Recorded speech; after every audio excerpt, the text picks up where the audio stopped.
Assalamualaikum warahmatullahi wabarakatuh. Shalom, Om Swastiastu, Namo Buddhaya, salam sejahtera untuk kita semua. Sekarang kita di video ini akan melihat adjusting entry atau jurnal penyesuaian dan jurnal penutup di merchandising. Di adjusting, pada dasarnya, basicnya itu sama dengan transaksi-transaksi adjustment yang ada di service operation. Bedanya, kalau di merchandising operation itu ada yang namanya adjusting atau penyesuaian terhadap COGS dan inventory. Itu saja bedanya. Yang lainnya seperti depresiasi, terus hutang bunga, hutang gaji, dan sebagainya sama persis, sama dengan yang service. Ya. Jadi di sini ada contoh soal. Diketahui PW Audio Supply itu memiliki akun saldo unadjusted sebelum disesuaikan. Untuk inventory itu 40.500 euro. Pada akhir bulan ada perhitungan fisik inventory dan nominalnya ternyata 40.000. Nah, berarti Anda harus mengadjustkan kan? Ini kita logika saja. Kalau misalnya unadjusted balance-nya itu inventory di debit berarti ya 40.500. Tetapi pada kenyataannya physical count-nya itu inventory-nya 40.000. Berarti teman-teman harus mengurangi kan sejumlah saldo 500 untuk inventory, seperti itu. Maka di sini adjustment jurnalnya inventory-nya dikredit 500, kemudian akun tandingannya adalah COGS. Seperti itu saja untuk adjustment-nya. Kemudian yang kedua untuk closing entry atau jurnal penutup. Jurnal penutup ini juga sedikit banyak konsepnya sama dengan service. Jadi seperti teman-teman lihat di sini, yang pertama ini adalah untuk mengclosing penjualan, ya, sales. Itu kan logikanya juga sama kayak service revenue, ya kan? Sales saldo normalnya dikredit. Kalau kita mau closing, tinggal debitkan saja. Akun tandingannya sama akunnya, income summary. Kemudian untuk closing expense itu juga sama, ya. Mau wage expense, utilities expense, dan sebagainya. Paling yang agak sedikit berbeda adalah akun yang ini, yang saya kasih tanda contreng, COGS, kemudian ada ini, kalau ada sales return, kemudian kalau ada sales discount, dan kemudian kalau ada freight out.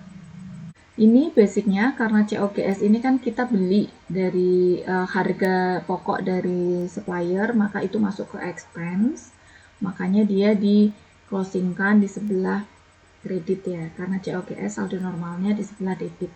COGS, sales return, sales discount, sama freight out kan saldo normal di jurnal umum itu di debit. Begitu di closing, taruh di kredit, kemudian akun kontranya itu adalah income summary. Gitu. Kemudian untuk yang closing berikutnya adalah closing untuk ini, akun income summary. Ini juga akun kontranya juga masih sama ya, kayak service kemarin, jadi ke retained earning. Income summary ini mau di debit atau di kredit, sekali lagi lihat dulu di atas ini, jangan dihafal, tapi dilihat. Kalau ini contoh kasus kita yang sekarang adalah income summary-nya di kredit 480.000, kemudian income summary-nya di debit 450. Berarti logikanya untuk mengenolkan saldo balance income summary, berarti kita harus menambahkan sejumlah balance sebesar 30.000 di sisi debit kan.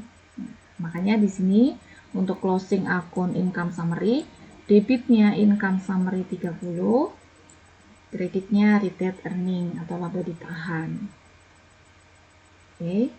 Yang terakhir, kalau misalnya di perusahaan itu ada dividen ya, itu berarti tinggal ditulis aja dividen saldo jurnal umumnya kan di debit. Berarti kalau mau dinolkan di closing ya sudah taruh di kredit, kemudian akun kontranya retained earning. Itu kalau PT. Kalau yang lain misalnya CV ataupun perseorangan, bahwa saat closing Anda bentuk perusahaannya adalah perusahaan perseorangan ataupun CV, PT dan sebagainya, persekutuan ya.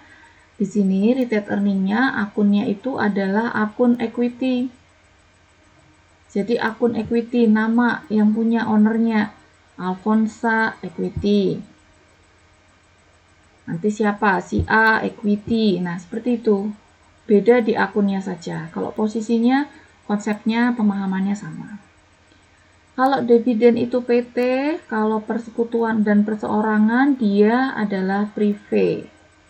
Ya, privénya yang dikredit. Itu 4 yang di closing. Kalau laporan laba rugi di merchandising, itu kita agak sedikit kompleks ya. Jadi kalau income statement di sini, karena kita penjualan, kita harus cari dulu laba kotor itu rumusnya sales revenue dikurangin dengan COGS ya. Salesnya dari mana? Sales revenue-nya dari net sale. Net sales itu adalah sales total dikurangin dengan retur kalau ada, kemudian dikurangin diskon kalau ada. Itu yang namanya disebut dengan net sale. Kemudian kalau mencari gross profit ya tinggal net sale dikurangin dengan COGS atau cost of goods sold. Laba kotor baru dikurangin semua operating expense. Operating expense itu masukkan juga breakout-nya kalau ada di soal. Ini gross profit dikurangin dengan total operating expense, namanya income from operation. Kemudian kalau ada transaksi-transaksi yang terkait dengan other income dan expense, ya dimasukkan di bawah sini, jangan dimasukkan di sini. Ya, dimasukkannya maksudnya misalnya other income itu kan berarti interest revenue. Interest revenue itu pendapatan bunga. Kemudian di sini keuntungan menjual peralatan.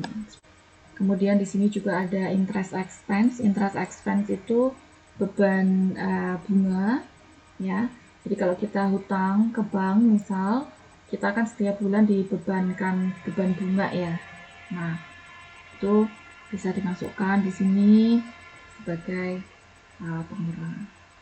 Nanti jadi baru net income. Misalnya kalau ditanya berapa rate atau rasio untuk gross profitnya, nah, tinggal dibagi saja gross profit dibagi dengan jualan bersih. Laporan keuangan yang kedua, ini ceritanya di sini tidak ada perubahan modal ya. Kalau ada perubahan modal seperti biasa tidak berbeda dengan servis, makanya tidak dimunculkan di PowerPoint ini karena sama, yang beda-beda aja ya, berarti income statement dan financial position. Ini parsial, jadi tidak seluruhnya.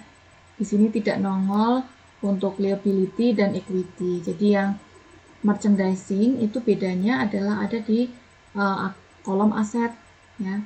Kolom aset itu yang di tanda merah ini, yang ditulis dengan tanda merah. Kalau yang lain kan sama kan ini. Ya kan?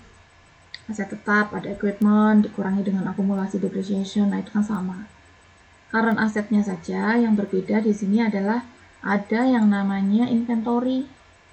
atau persediaan barang dagang dalam bahasa Indonesia. Nah, yang ditulis di sini adalah saldo akhir menurut stok perhitungan fisik.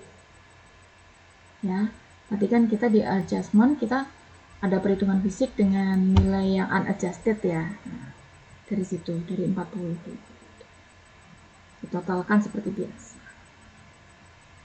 Itu untuk closing dan adjustment merchandising firm. Terima kasih.